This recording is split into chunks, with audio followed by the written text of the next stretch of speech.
నమస్తే viewers, welcome to Y R vlogs. Sankranti పండుగ వచ్చేసింది కదండి. అందరూ పిండి వంటలు వండుకుంటూ ఉంటాం కదా. ఈ పండగకి ఒక్కసారి ఇలాంటి ఆకు పకోడీ ట్రై చేయండి. కొంతమంది ఆకు పకోడీ అంటారు, రిబ్బన్ పకోడీ అంటారు, ఒక్కొక్కళ్ళు ఒక్కొక్క పేరుతో పిలుస్తారు. తక్కువ ఇంగ్రీడియంట్స్తో ఎక్కువ ప్రిపరేషన్ లేకుండా క్రిస్పీగా చాలా బాగా చేసుకోవచ్చు. చాలా గొల్లగా ఉంటాయి. దానికోసం మీకు ఈజీ వేలో చెప్తున్నానండి. నేను 4 కప్పుల బియ్యానికి 1 కప్పు సాయి పెసరపప్పు. ఆ బియ్యం అనేది రేషన్ రైస్ వద్దండి, రేషన్ రైస్ అయితే బాగుండట్లేదు అసలు. పిఎల్ బియ్యం తీసుకోండి. పిఎల్ బియ్యానికి 1 కప్పు పెసరపప్పు వేసి కలుపుకొని ఆడించేసుకోవాలి. ఇవి ఎలా అంటే, నేను మీకు అర్థమవుతుందని ఇలా 4 కప్పులు చూపిస్తున్నానండి. 4 కేజీలు అనుకోండి, 1 కేజీ సాయి మినపప్పు. అంటే 4 గ్లాసుల బియ్యం అనుకోండి, సాయి మినపప్పు కాదు, సాయి పెసరపప్పు. 4 గ్లాసుల బియ్యం అనుకోండి, 1 గ్లాసు ఈ పెసరపప్పు వేసుకుని అన్నీ కలిపేసుకుని మిల్లాడిచ్చేసుకోవాలి. మెత్తగా ఫైన్ పౌడర్లా చేసుకోవాలి. తర్వాత పచ్చిమిరపకాయలు తీసుకోవాలండి. దాంట్లోనే చిన్న అల్లం ముక్క, కొంచెం జీలకర్ర, కొంచెం ఉప్పు వేసి మనం మిక్సీ పట్టుకుంటే ఏంటంటే పచ్చిమిరపకాయ గొట్టు రాదు, బాగుంటుంది. అందుకే మెత్తగా కూడా నలుగుతుంది. కొంచెం వాటర్ వేసి ఎంత ఫైన్గా అయితే అంత ఫైన్గా ఇలా పేస్ట్ చేసేసుకోండి. తర్వాత మనం మిల్లాడిచ్చేసుకున్నాం కదా, చూసారా ఎంత బాగుందో పిండి. బాగా మెత్తగా ఉండాలి. దాన్ని ఖచ్చితంగా జల్లించుకోవాలండి. జల్లించుకునే వాడుకోవాలి. ఏమాత్రం అడ్డున్నా గొట్టంలో సరిగ్గా దిగదు. జల్లించుకుని ఒక పళ్ళెంలో తీసేసుకుని, చూసారా నేను 3 గ్లాసులు పిండి వేసుకున్నానండి. 3 పెద్ద గ్లాసులు పిండి వేసుకున్నాను. ఆ పిండికి ఒక మినీ సైజ్ బత్తాకాయ అంతా ఫ్రెష్ వెన్నపూస ఫ్రెష్గా ఉంటేనే బాగుంటుందండి. ఫ్రెష్గా రుద్దుకుని 2-3 సార్లు కడుక్కుని వేసుకుంటే టేస్ట్ బాగుంటుంది.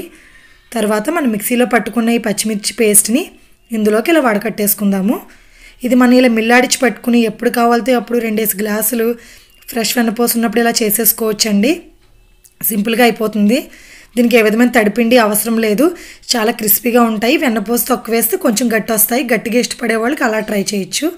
ఈ లోపు నేను స్టవ్ మీద ఆయిల్ పెట్టి హీట్ చేసుకుంటున్నాను. ఇదిగోండి ఇవన్నీ కలిపేసుకుని పక్కకు పెట్టేసుకున్నాను కదా. వెన్నపూస, సాల్ట్ సరిపడా, పచ్చిమిరపకాయ రసం కలిపి పక్కన పెట్టుకుని కొంచెం తీసుకుని మామూలు చన్నీళ్ళు అండి, హాట్ వాటర్ గట్ట ఏమీ అవసరం లేదు. ఏమీ ఆయిల్ కానీ గట్ట ఏమీ కలపక్కర్లేదు. జస్ట్ వెన్నపూస, పచ్చిమిరపకాయ రసం సరిపోతుంది.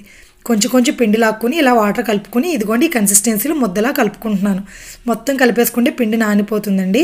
ఇదిగోండి ఇటువంటి గొట్టం ఉంటుంది కదా, అడ్డంగా గీతలు ఉంటాయి. జంతుకుల గొట్టంలోనే రేకులు ఇస్తాడు కదా, దాన్ని తీసుకున్నాను.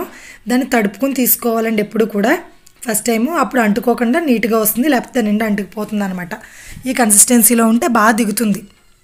మరీ గట్టిగా కలుపుకున్నాం అనుకోండి మనం ముగుట్లో దింపలేము. చూసారు ఎలా వస్తుందో అలా దిగుతుంది. మీరు జల్లించకుండా వేస్తే కనుక పీచులో వచ్చేస్తుంది అనమాట. జల్లించుకుంటేనే పర్ఫెక్ట్గా వస్తుంది. తర్వాత వెడల్పుగా ఉన్న దాంట్లో పెట్టుకుంటే మంది ఒకదాని మీద ఒకటి పడకుండా నీట్గా వస్తుంది. ఆయిల్ బాగా హీట్గా ఉన్నప్పుడే వేసుకోండి. ఇవి వరిపిండివి కదా, తొందరగా వేగవు, కంగారొద్దు, నెమ్మదిగా ఎగుతాయి. కానీ మంచి కలర్ వస్తాయండి. మాత్రం కొంచెం పల్చగానే ఒత్తుకోండి. ఒకదాని మీద ఒకటి ఒత్తేసుకుంటే దెబ్బల్లో పడిపోయి మళ్ళీ అక్కడ ఏగకుండా ఉంటాయన్నమాట. అందుకని పల్చగానే ఒత్తుకోవాలి. ఇది మనం ఒకేసారి పిండి ముద్దంతా కలిపేసుకున్నాం అనుకోండి, ఫస్ట్ 2-3 చుట్లు బాగానే ఉంటాయి. తర్వాత చుట్లు వచ్చేటప్పటికి ఎరుపు వచ్చేస్తూ ఉంటాయి అన్నమాట. అందుకని చెప్పి మనం 2-3 చుట్లకి సరిపడా చన్నీళ్ళే కదా, అస్తమాను స్టవ్ మీద పెట్టి నీళ్లు కాసి కలుపుకోవాల్సిన పని లేదు కదా. 1 గ్లాస్తో వాటర్ పక్కన పెట్టుకున్నాం అనుకోండి, 2 తీసుకుని ఇలా చుట్టేసుకున్నాం అనుకో, మళ్ళీ చుట్టుకుంటూ అయిన తర్వాత ఇది ఏగేలోపు మళ్ళీ కొంచెం పిండి కలుపుకోవచ్చు. ఎందుకంటే ఉప్పు, పచ్చిమిరపకాయ, వెన్నపూస అన్నీ ముందేసి కలిపి రెడీగా పెట్టేసుకున్నాం కదా ఆల్రెడీ. మేజే ప్రాసెస్ అయితే అయిపోయింది. కొంచెం వాటర్ కలుపుకుని గొట్టంలో ఫిల్ చేసుకుని ఇలా చేసుకోవడమే. చాలా క్రిస్పీగా వస్తాయండి. కొంతమంది గట్టిగా తినడం, ఇవి గుల్లగా ఉంటాయండి. గుల్లగా అంటే మరీ జంతువులంత గుల్లగా కాదు, చాలా బాగుంటాయి తింటుంటే. పెసరపప్పు కదా, కమ్మగా ఉంటుంది. మీరు కొంతమంది ఆకు పకోడీలు అంటే చాలా గట్టిగా ఇష్టపడతారు. అలాంటి వాళ్ళు అనుకోండి ఇంకా కొంచెం వెన్నపూస తగ్గించుకుని వేసుకోవచ్చు. ఇంకా గుల్లగా కావాలి, మాకు చిన్నపిల్లలు కూడా నవిలేలాగా ఉండాలి అన్నారనుకో, ఇంకో కొంచెం వెన్నపూస తగిలించుకోవచ్చు. అది మన ఇష్టం. ఇప్పుడు మనం కొంచెమే కలుపుకొని ఇలా చుట్టుకుంటున్నాం. ఒక చుట్టిన తర్వాత 2 పలుకులు నోట్లో వేసి చూడండి, మీకు గొల్ల తెలుస్తుంది. గట్టిగా అనిపించినాయి అనుకోండి, మిగతా పిండిలో కొంచెం వెన్నపూస కలపండి.